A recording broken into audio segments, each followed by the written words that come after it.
नमस्कार विद्यार्थी मित्रांनो, आज आपण इयत्ता 4थी मधील गणित विषयाचा पहिला भाग म्हणजेच भौमितिक आकृत्या हा पाहणार आहोत।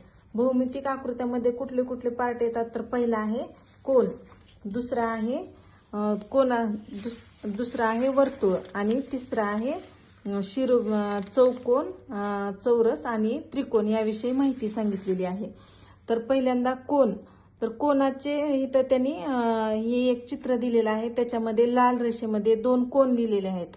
या पण चित्रामध्ये हित कोन दिलेला आहे। या पण चित्रामध्ये झाडाच्या फांद्याच्या मधील कुठला कोन तयार होतो तो विचारलेला आहे। मग हे समजण्यासाठी अगोदर आपल्याला कोनाचे प्रकार माहिती पाहिजेत। तर कोनाचे एकूण 3 प्रकार आहेत। तर ते 3 प्रकार कुठले आहेत तर पहिला आहे काटकोन, दुसरा आहे लघुकोन, तिसरा आहे विशाल कोन। तर पहिला काटकोन, काटकोनाचे माप हे 90 अंश असते।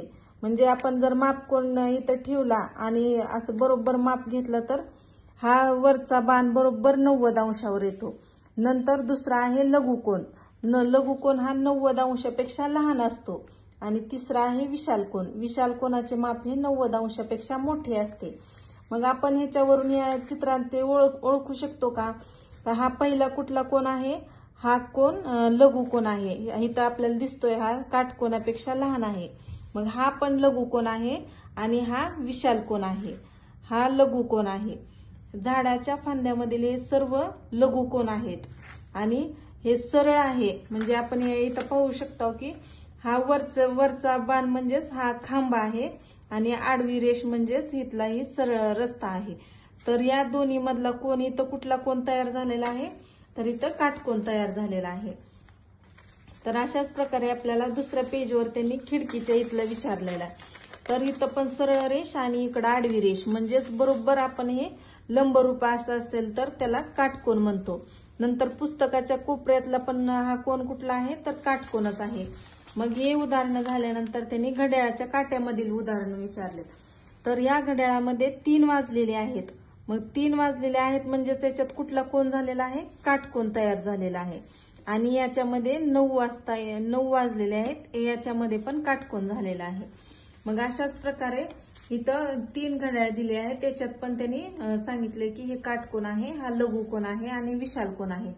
याच्यावरून आपल्याला इथं प्रश्न विचारलेले आहेत की खालील आकृत्यांचे निरीक्षण करून आकृती खालील चौकटीत काटकोन, लघुकोन किंवा विशाल कोन असे लिहा। मग हा सरळ काटकोनापेक्षा लहान आहे, म्हणजेच ही रेष जर अशी सरळ असेल तर हा काटकोन म्हणता येईल आपल्याला। पण या काटकोनापेक्षा जर मधल्या बाजूला असेल तर हा लघुकोन असतो। आणि ह्या रेषेच्या बाहेर जर रेष गेली इकडं तर याला आपण विशाल कोन म्हणणार।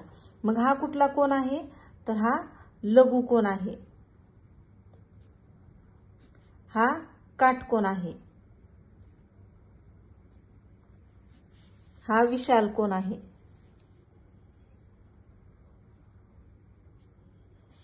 हा पण विशाल कोन आहे,